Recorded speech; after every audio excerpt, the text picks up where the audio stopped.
Hello guys, மனிதர்கள் இந்த உலகத்துல பிறந்ததுல இருந்து அவங்க பிறப்போட அர்த்தத்தை தேடி விடைகள் கிடைக்க அறிவியல், வேதங்கள், மதம் சார்ந்த புத்தகங்களை படிச்சு தெரிஞ்சுக்கிட்டாங்க. குரான் இஸ்லாம் மதத்தை ஃபாலோ பண்றவங்களுக்கு இது மிகப்பெரிய வேத புத்தகமாகும். குரான் அறிவியல் புத்தகம் இல்லாட்டாலும் அதுல அறிவியலும் சரித்திரம் சார்ந்த பல உண்மைகளும் இருக்கு. இதுல மனிதர்கள் பல விஷயங்களை தெரிஞ்சுக்கிட்டாலும் இன்னும் தெரியாத விஷயங்கள் நிறையவே இருக்கு. அதுக்கு ஏத்த மாதிரி குரான்ல சொல்லப்பட்ட பல விஷயங்கள் உண்மையாவும் ஆகியிருக்கு. இன்னைக்கு வீடியோல அறிவியலை பத்தி குரான்ல சொல்லப்பட்டிருக்கும் சுவாரஸ்யமான ரகசியங்களை பத்தி தான் பார்க்க போறோம். அயன் இரும்பு இயற்கையா கிடைக்கக்கூடிய உலோகம் இல்ல.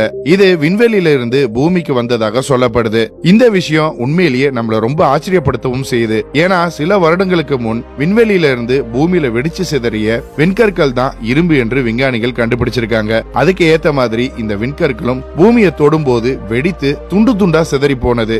ஏன்னா அதுல இரும்பு இருந்ததுனால. இந்த விஷயம் குரான்ல அத்தியாயம் 57 25வது வரியில சொல்லப்பட்டிருக்கு. அதுல சொல்றது என்னன்னா, மனிதர்களின் நன்மைக்காக நாங்கள் இரும்பை பூமியின் கீழ் மிகப்பெரிய சக்தியாக அனுப்பியுள்ளோம். இரும்பு பூமியை சேர்ந்தது அல்ல, வேற்று உலகிலிருந்து வந்ததுங்கிற உண்மையை கண்டுபிடிக்க 7ஆம் நூற்றாண்டை சேர்ந்த விஞ்ஞானியால் கூட முடியாதுன்னு சொல்லப்பட்டிருக்கு. Sky is the protection.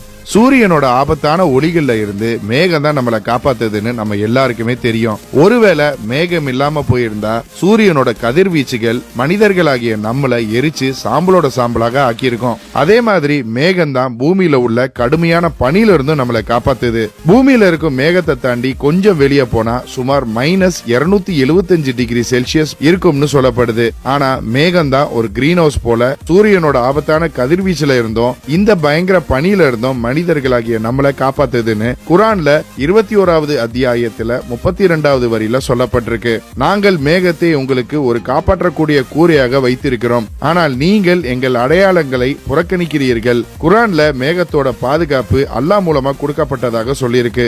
இன்றைய நவீன அறிவியலும் விஞ்ஞானிகளும் மேகத்தோட பாதுகாப்பு பத்தி பிசி ஆண்டு காலத்துல தான் கண்டுபிடிச்சாங்க.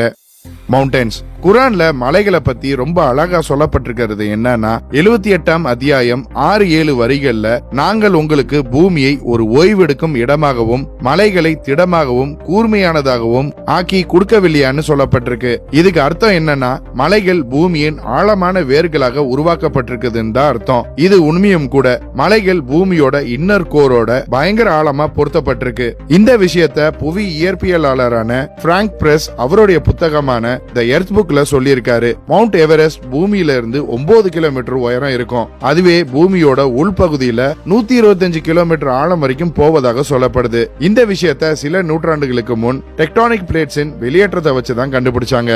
Origin of life. மனுஷன் வாழ்றதுக்கு நீர் ரொம்ப அவசியம். குரான்ல இத பத்தி சொல்றது என்னன்னா, வாழ்க்கைக்கு மிக முக்கியமான விஷயம் தண்ணீர். அதனாலதான் உலகில் உள்ள எல்லா உயிரினங்களுக்காகவும் தண்ணீர் உருவாக்கப்பட்டுள்ளது. மனிதர்களுடைய உயிரணுக்கள்ல இருக்கும் சைட்டோபிளாசம்ல 80% நீர் தான் இருக்கு. பூமியில உள்ள எல்லா ஜீவராசிகளும் நீர்னாலதான் உருவாக்கப்பட்டதுன்னு அறிவியலின் மைக்ரோஸ்கோப் மூலமா கண்டுபிடிக்கப்பட்டதுக்கு அப்புறம் தான் உறுதி செய்யப்பட்டது. அதே சமயம் தண்ணீர் இல்லாத பாலைவனம் இந்த பூமியில இருக்கிறது ரொம்ப ஆச்சரியமாகவும் இருக்கு. Expansion of universe. விண்வெளியை பத்தி ஆராய்ச்சிகளை மனிதன் ஆரம்பிக்கிறதுக்கு முன்னாடியே குரான்ல விண்வெளி விரிவடைவதாக சொல்லப்பட்டிருக்கு. இது 51வது அத்தியாயம் 47வது வரிகள்ல நாங்கள் தான் விண்வெளியை எங்கள் படைப்பின் சக்தியாக படைத்துள்ளோம், அதை விரிவடையவும் செய்து கொண்டே இருப்போம். விண்வெளி விரிவடைகிற விஷயம் சில நூற்றாண்டுகளுக்கு முன்னாடி தான் கண்டுபிடிக்கப்பட்டது. பிரபல இயற்பியலாளரான ஸ்டீஃபன் ஹாக்கிங்ஸ் அவருடைய புத்தகமான A Brief History of Timeல விண்வெளி விரிவாக்கத்தை பத்தி சொல்றது என்னன்னா, இது 20ஆம் நூற்றாண்டின் மிக புரட்சிகரமான கண்டுபிடிப்புன்னு சொல்லியிருக்காரு. மேலும் ஆச்சரியமான விஷயம் என்னன்னா, டெலஸ்கோப்னு ஒன்னு கண்டுபிடிக்கிறதுக்கு முன்னாடியே இது குரான்ல சொல்லப்பட்டிருக்கு.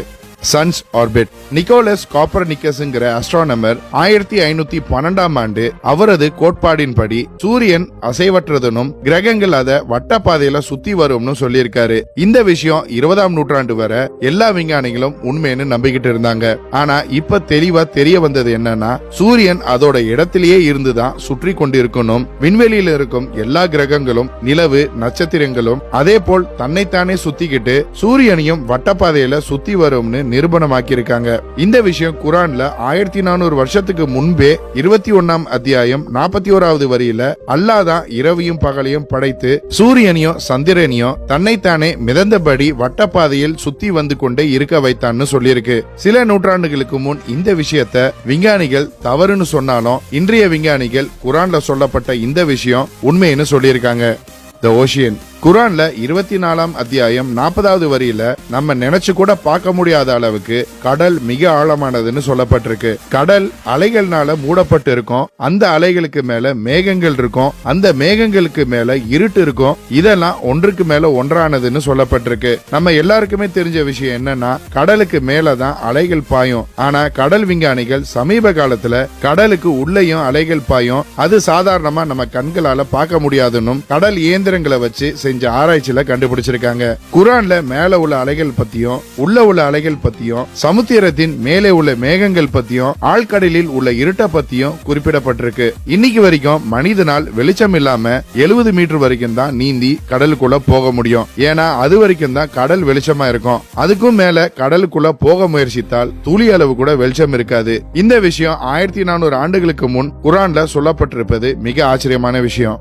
பெயின் ரிசெப்டர்ஸ் ரொம்ப நாள் வரைக்கும் வலியை உணரக்கூடிய டிஷ்யூக்கள் மூளையை சேர்ந்ததுன்னு விஞ்ஞானிகள் சொன்னாங்க.